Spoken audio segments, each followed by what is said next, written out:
O Dia do Combate à Poluição, em 14 de agosto, nos lembra da importância de preservar o meio ambiente, evitando danos ao ar, água e solo. Porém, é essencial também refletirmos sobre a poluição interna causada por pensamentos negativos. Assim como os poluentes prejudicam a natureza, pensamentos tóxicos afetam nosso bem-estar espiritual, criando uma atmosfera mental densa e prejudicial. Ao cultivarmos pensamentos positivos, purificamos nosso espírito e contribuímos para um ambiente interno e externo mais saudável. Neste dia, devemos lembrar que, para cuidar do planeta, é preciso também cuidar da nossa mente. Vamos iniciar pela pergunta 367. O espírito, ao unir-se ao corpo, identifica-se com a matéria? A matéria não é mais que o envoltório do espírito, como a roupa é o envoltório do corpo. O espírito, ao unir-se ao corpo, conserva os atributos da natureza espiritual. 368. As faculdades do espírito se exercem com toda a liberdade após a sua união com o corpo? O exercício das faculdades depende dos órgãos que lhes servem de instrumentos, elas são enfraquecidas pela grosseria da matéria. 368. De acordo com isso, o envoltório material seria um obstáculo à livre manifestação das faculdades do espírito, como um vidro opaco se opõe à livre emissão da luz? Sim, e bastante opaco. Comentário de Kardec. Pode-se ainda comparar a ação da matéria grosseira do corpo sobre o espírito à de uma água lodosa, que tira a liberdade de movimentos do corpo nela mergulhado. Questão 369.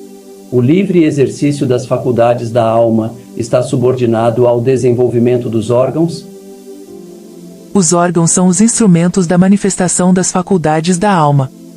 Essa manifestação está subordinada ao desenvolvimento e ao grau de perfeição dos respectivos órgãos, como a excelência de um trabalho à excelência da ferramenta. 370. Pode-se induzir da influência dos órgãos uma relação entre o desenvolvimento dos órgãos cerebrais e o das faculdades morais e intelectuais? Não confundais o efeito com a causa. O espírito tem sempre as faculdades que lhe são próprias. Assim, não são os órgãos que lhe dão as faculdades, mas as faculdades que impulsionam o desenvolvimento dos órgãos. Pergunta 370-A. De acordo com isso, a diversidade das aptidões entre os homens decorre unicamente do estado do espírito? Unicamente não é o termo exato. As qualidades do espírito, que pode ser mais ou menos adiantado, constituem o princípio, mas é necessário ter em conta a influência da matéria, que entrava mais ou menos o exercício dessas faculdades.